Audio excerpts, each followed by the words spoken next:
Hi everyone, welcome back to my channel. I'm so glad to have you crafting with me today. In today's video, we are finally finishing our Fisherman's Basket art journal. My goodness, it has been an epic project doing this. This is indeed part 5, though I did include a little short video putting together this small pull-out journal that you can see there, which is kind of a tackle guide, I guess, that I made out of some fabulous black and white images of different various tackle and ephemera, and also some really wonderful ship book pages. But this is part 5. I'm so excited. We have been through all the stages of putting this journal together, from building out the pages that were of course inspired by those really beautiful fish illustrations, and then creating this basket weave fold out flip cover. We've done some mixed media journaling to create some really amazing like dangles and some fake sort of tackle to add as a little bit of decoration on the bottom flap. We've also done some pull out ephemera in last episode, so I will link the playlist for this project down below, so definitely get caught up, pun intended, to get up to where we are now in today's video. So for today's part of finishing this off, I want to create a little pull-out tuck folder, I suppose it would be, for that little extra tackle journal that I made. So a journal within a journal. And I also want to create yet a third little pull-out journal as well, with some extra little sheets of paper that you saw there, some extra book pages. So I'll talk about those a bit more in detail coming up. Now, to get started, you can see here I've grabbed a, just from my stash, one of those craft envelopes. It's definitely a junk journal item. I can't remember where it came from or how I came to have it, but isn't that always the way with our random ephemera that we gather up over time? But I'm grabbing one of the pages, the book pages from our journal, to measure that. Now, when we created the cover for this journal, remember we made it very snug, and we definitely customized it to fit those book pages absolutely. So unfortunately, this envelope needs to be resized if it's going to fit within the confines of our cover there. So I'm just using one of the book pages to measure that down, and don't fret, it will still be a closed envelope, because you can see there to the left of frame, I've pulled out some really large atlas paper pages from a book, and they are a little bit water damaged, but I think for this project that only adds to the narrative that we're trying to communicate here. And I've picked I'm from originally from northern New South Wales, but I currently reside in southeast Queensland, so I did try and pick some pages that sort of felt a bit personal to me in terms of geography on the map. But of course, if you were doing something similar, you could use any map pages, or indeed any paper ephemera you wanted. I did pick these rather than, you know, even other atlas papers, because they are just a little bit thicker, so it's going to help us create quite a stable pocket, and also help with sealing off that gap that we've now created by trimming the envelope down. I've also focused on, in terms of the imagery that I'm picking from this map, I've also kind of kept just a little bit of the shoreline and focused mostly on keeping in frame the water part of the image. Obviously it goes without saying, because it's a like fishing journal. So any paper will work though. Wrapping paper would work, book pages, whatever you've got. And when I've trimmed this down, I have left about a 2 centimeter gap there at the top, you can see, and that is going to be the little hinge that we're going to use to seal up the envelope once we're all done. And I'm just cutting off on a diagonal there, a little bevel, I guess you would call it, a little bevel on the corner, just to help all those corners and edges stay tucked in nice and neatly there.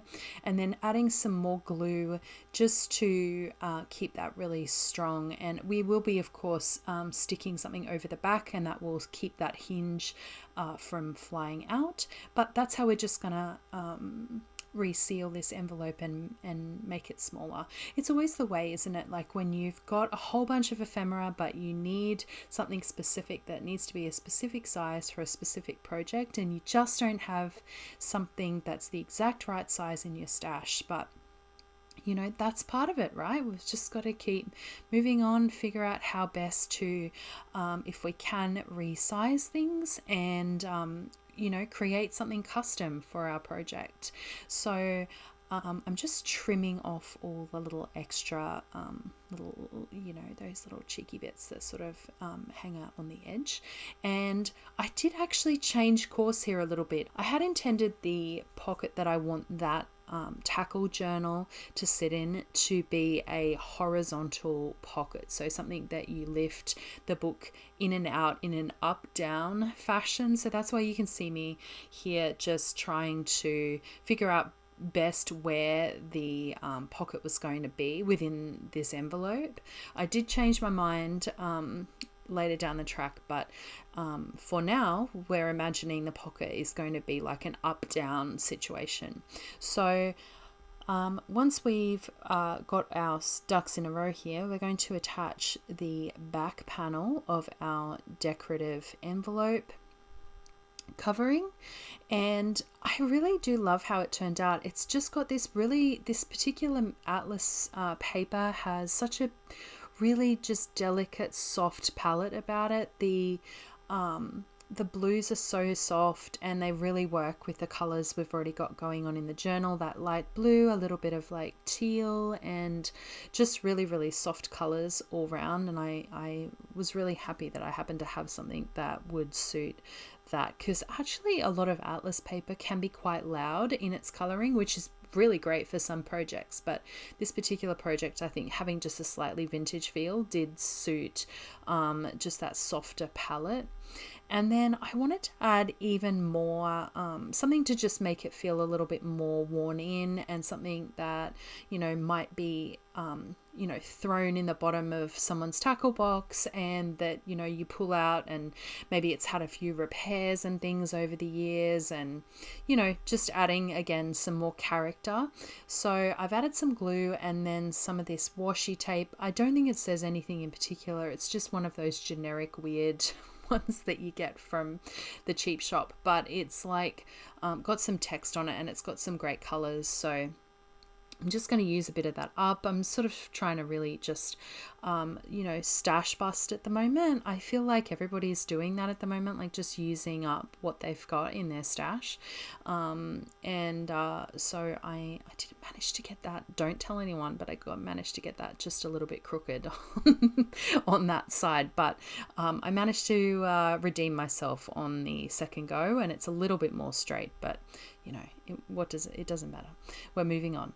So then I've just trotted out my texters, and these are the ones I've had for years and years, and adding some like navigation and fishing route lines. I feel like obviously, because this map is literally half of the country, I know that these lines cannot possibly be like, this would literally take, you know, weeks to travel some of these lines, but it's all just for, you know, some extra detail and adding some character.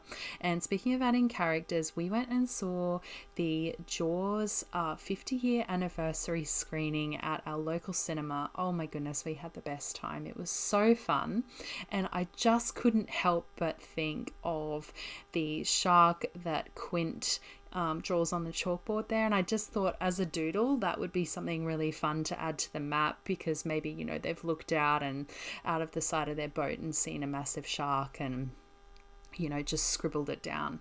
So that's what I added there. And you saw me also just add a little kind of a pull out area. What do you call it? Like, it's not a tab. It's like the opposite of a tab. But I don't have a punch, so I just used the end of my other punch to trace a little semicircle and just cut that out.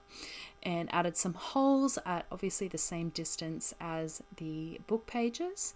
And it is at this point that I realized that the way that I'd put the tab pull out bit and the holes was just not going to work in terms of putting the pocket as a pull up down pocket. It's going to have to be like a pull to the side pocket. So I actually tucked it's good to keep for these types of things. I know you can get little mats that can slide into these types of things, and they're obviously much better for your cutting utensils like your knives. But what I've got in here is just a cut down lid off of a takeaway container. Just a piece of plastic will do, just something to sort of obviously stop your knife going all the way through. And I want to stabilize this pocket. And again, I really want this to just look worn in, haphazardly put together, maybe at sea. So I've just used some regular masking tape here, and that has really brought the aesthetic that I wanted, just something very handmade looking, like not too professional. Like, this is a fisherman, he's not going to be too worried about the aesthetics of like a pocket stabilizer. So I didn't use anything super fancy here.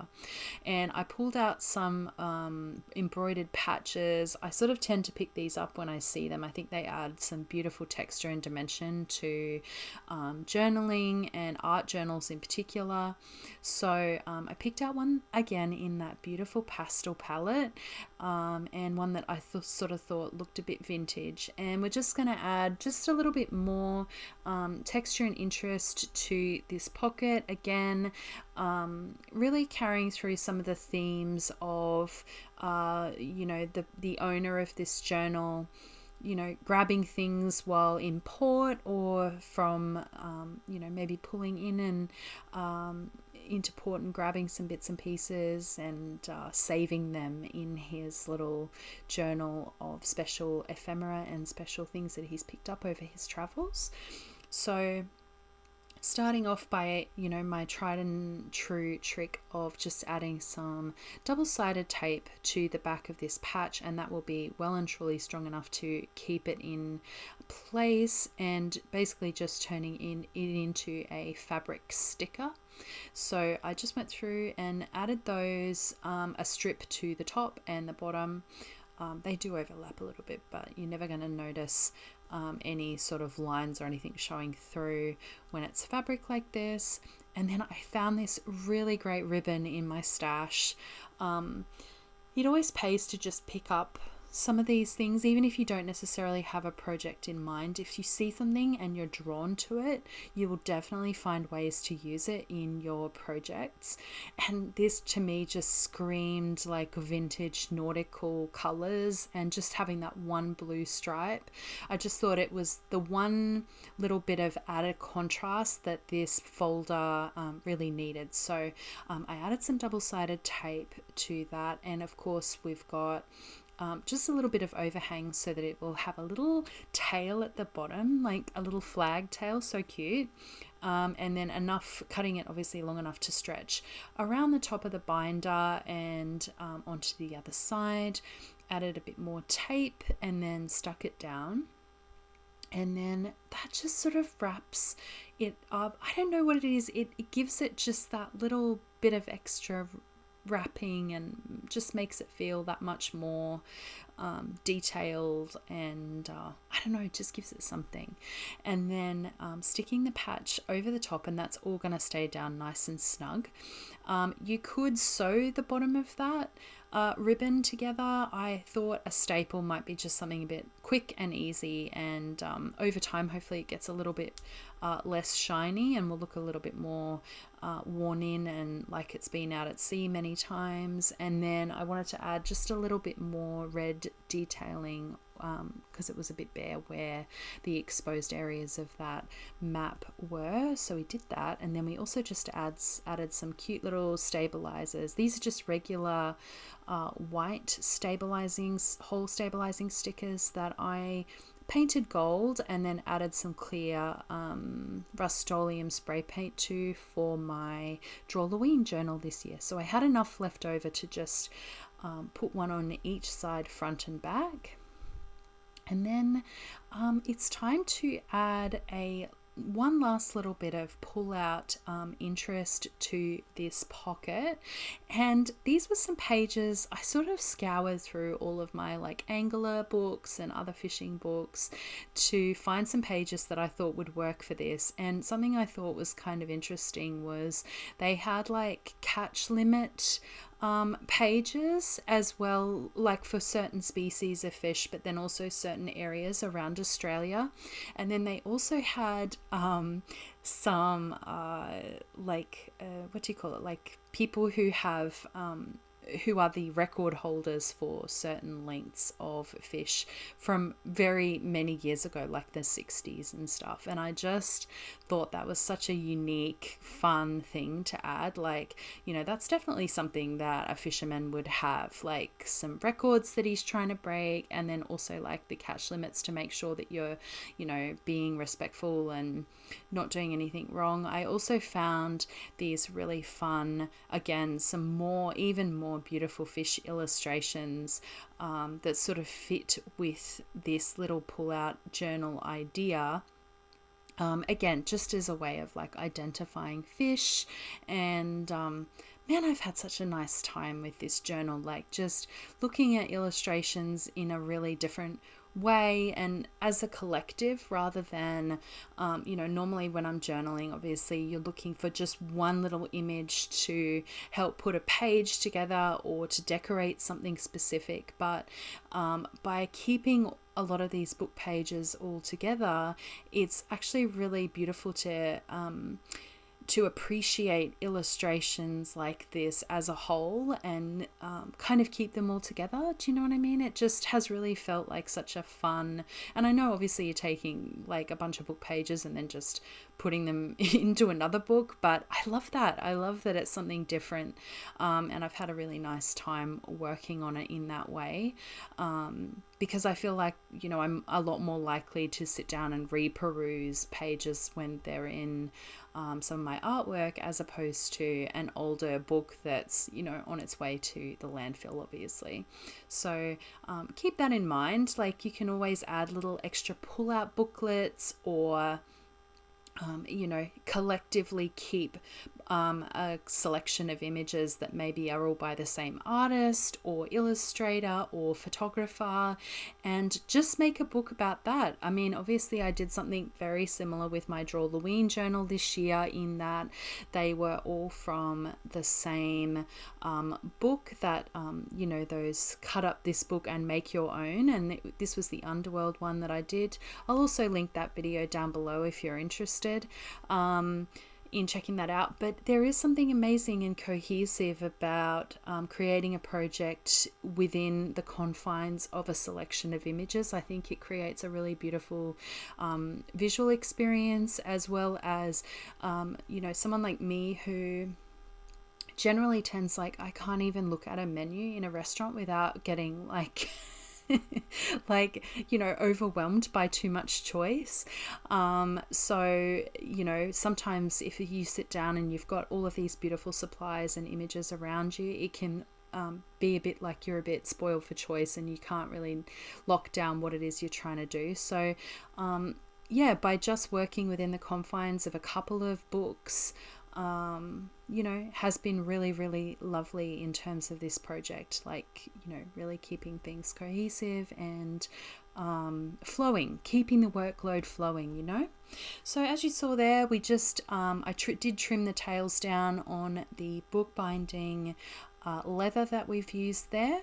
And I added some jump rings you saw there to the extra pull-out journal that we made, and it's all coming together beautifully. We just had to retie off the signature there, and obviously this folder could go anywhere within the pages of the book, but I wanted it to sort of sit on top. It just felt like a nice little cover for the title, like a title page, you know, because obviously when you open the journal before, it didn't really have a cover sheet. So now I sort of feel like it has a cover sheet, it has like an introduction to what we're doing, and then we've got the pages behind of all of the beautiful fish illustrations.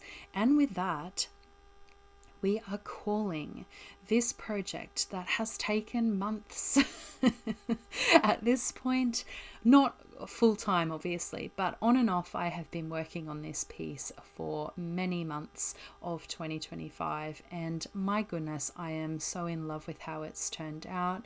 It has been an absolute pleasure, and I definitely recommend, if you have some images that you're wanting to showcase, or there's a particular topic or subject that you're interested in creating some art about, just go for it.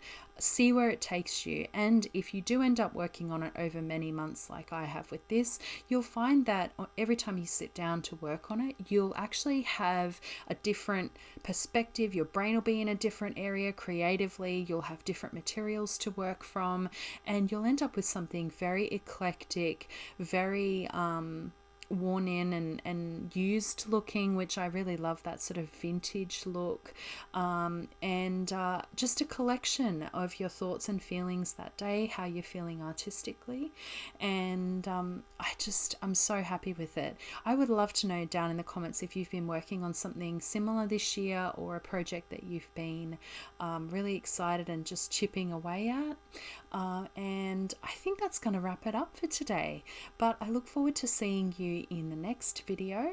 In the meantime, I want to wish you a very happy crafting, and thank you so much for watching. I'll see you in the next one. Bye bye.